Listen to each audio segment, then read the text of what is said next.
Hi, my name is Keno Catabay, and this is my FSU story.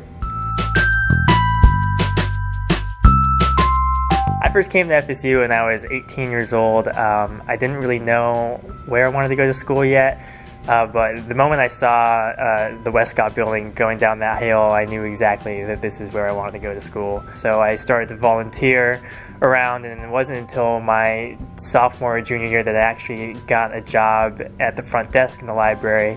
And then that connected me to other librarians, and then they told me what the career was like. And after that, it kind of just fell into place. So right now I'm a graduate assistant in DRS, which is Digital Research and Scholarship.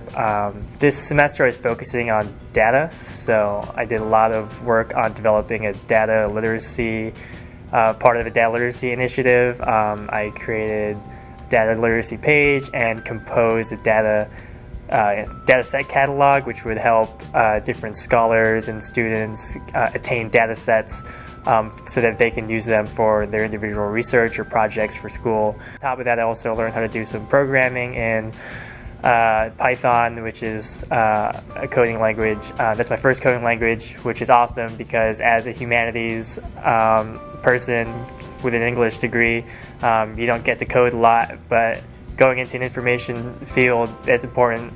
So in this graduate assistantship, it really just let me get the skill set I really wanted to help develop my future career. People think that the library is kind of just where you study, but it's really become like one of the hearths of being an undergraduate, because you're in here to study, but you also learn a lot about yourself and your study habits. Me in particular, the library helped me because it was where I wanted to exist in my career. Once you figure out how to print, it's like, okay, how do I figure out how to use this program? How do I figure out how to use Adobe InDesign or Adobe Photoshop? And then you kind of just keep going, and then next thing you know, you're renting out study rooms, and then you're booking like the audio room to do a different project. And then you're looking up interlibrary loans and how you can kind of save money in collecting your information, because it wasn't until I started working in the library that I actually stopped spending a lot of money on my textbooks, because I realized that the library is providing